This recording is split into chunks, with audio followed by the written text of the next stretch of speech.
সুপ্রভাত বন্ধুরা, সবাই কেমন আছো? আশা করছি সবাই ভালো আছো আর আমরাও ভালো আছি। বন্ধুরা, আমি রিতার ছোট পৃথিবীতে তোমাদের সবাইকে স্বাগত। প্রিয় বন্ধুরা, সকাল সকাল ঘুম থেকে উঠে কিন্তু মর্নিং ওয়ার্কে চলে গেছি। দেখো, সকালে 1 ঘন্টা মতো হেঁটেছি, তারপরেই তো বাড়িতে চলে এসেছি। প্রচুর ঘেমে গেছি আর আকাশে এত মেঘ ছিল কি বলবো, মনে হচ্ছে আজকে আর হাঁটতে পারবো না, কিন্তু মনের জোর রেখে চলে আসছি হেঁটে। তো হেঁটে আসার পরে দেখছি আকাশে আবার রোদ উঠছে, মানে এই মেঘ এই রোদ। তো ঠিক আছে, অনেক জামা কাপড় কেচে দিয়েছি, যে সকালে শুকাবে না শুকালে কিছু করার নেই, কারণ এখন তো আষাঢ় মাস, বৃষ্টি হচ্ছে রোদ উঠছে এইভাবেই চলছে, তাই না? তারপরে এই যে রান্না বান্না হচ্ছে বন্ধুরা। আজকে মাংস করেছি আর হচ্ছে তোমার কুমড়ো শাক ডাল দিয়ে করা হয়েছে। এই দুটো খাবারই দুপুরের জন্য করা হয়েছে, আর বাদবাকি যে খাবারগুলো কালকের রান্না ছিল অনেক কিছু, সেগুলো দিয়ে সকালে খাওয়া দাওয়া হয়েছে। তো খাওয়া দাওয়ার পরে কী করেছি বন্ধুরা, আজকে ছেলে মানে দুটো তিনটে সকালে 2 জায়গায় টিউশন ছিল, সেখান থেকে একবার আসছে আবার অন্য জায়গায় যাচ্ছে।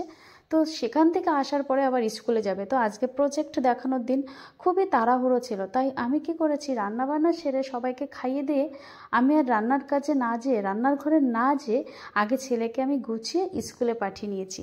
স্কুলে পাঠানোর পরে দেখো বন্ধুরা, এখন আমি কাজগুলো করছি। মানে রান্নাঘরে এলোমেলো, চারিপাশে এলোমেলো ছিল, খাবারের টেবিল থেকে শুরু করে রান্নাঘরটাই এলোমেলো ছিল। তারপরে কী করেছি, ছেলেকে স্কুলে পাঠিয়ে দিয়ে এই যে এখন সব কিছু গুছিয়ে নিচ্ছি।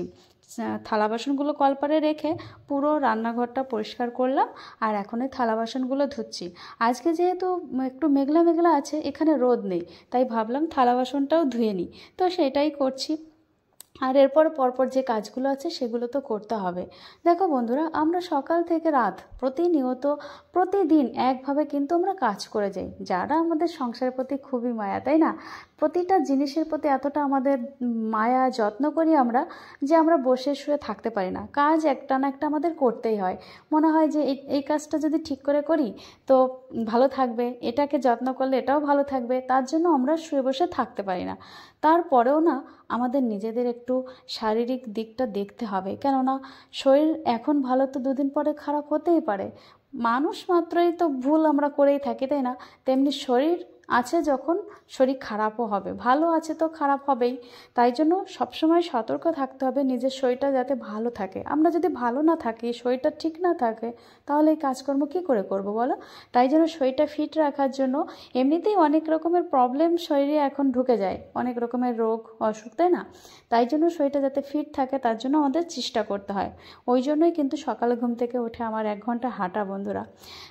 ঘরে তো এই তো টুকটাক কাজ এগুলোই তো করি আমরা, বেশি হাঁটাচলা হয় না। ওই জন্য ভাবছি সকালে 1 ঘন্টা করে হাঁটবো, আর সেটাই আমি করি। তো যতই যা বলো না কেন, সকালে তো ঘুম থেকে উঠতে একদমই মন চায় না, যাই হোক তাও উঠে যাই।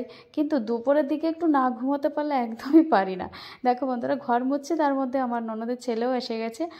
ও স্কুলে গেছিলো, স্কুল থেকে যে এসেছে এখন আমার কাছে এসেছে, একটু মানে আমার সঙ্গে একটু গল্প করার জন্যই আসে, একটু মজা করার জন্য তো এসেছে। আর এদিকে দেখো বন্ধুরা, তোমাদের সঙ্গে গল্প করতে করতে আমার ঘর কিন্তু প্রায় মোছার দিকে, আর 2টো রুম বারান্দা মোছা হয়ে গেছে, এখন ডাইনিং প্লেসটা মুছলেই কিন্তু আমার হয়ে যাবে।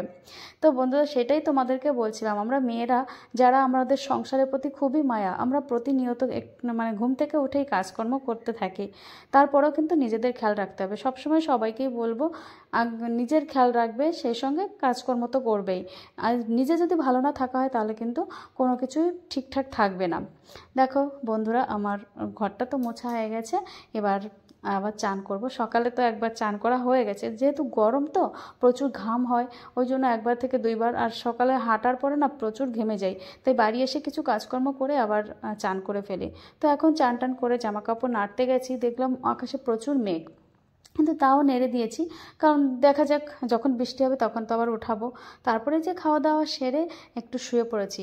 দুপুরের দিকে একটু না ঘুমালে পারি না বন্ধুরা, সকালে ওই যে 5টার সময় উঠতে হয় তো, তারপরে সারাদিন একটু দৌড়াদৌড়ি, যাই হোক ঘরের কাজে ব্যস্ত থাকি, একটু ক্লান্তি বোধ হয়, তাই দুপুরে একটু ঘুমোই। তারপর দুপুরে ঘুমোতে যে কি হয়েছে, হঠাৎ মানে চারিপাশে অন্ধকার হয়ে আসছে, মেঘে ডাকছে, আবার দৌড়াইছে ছাদে। দেখো বন্ধুরা, কত রোদ, মানে সরি, কত মেঘ, বৃষ্টি এখনই পড়বে।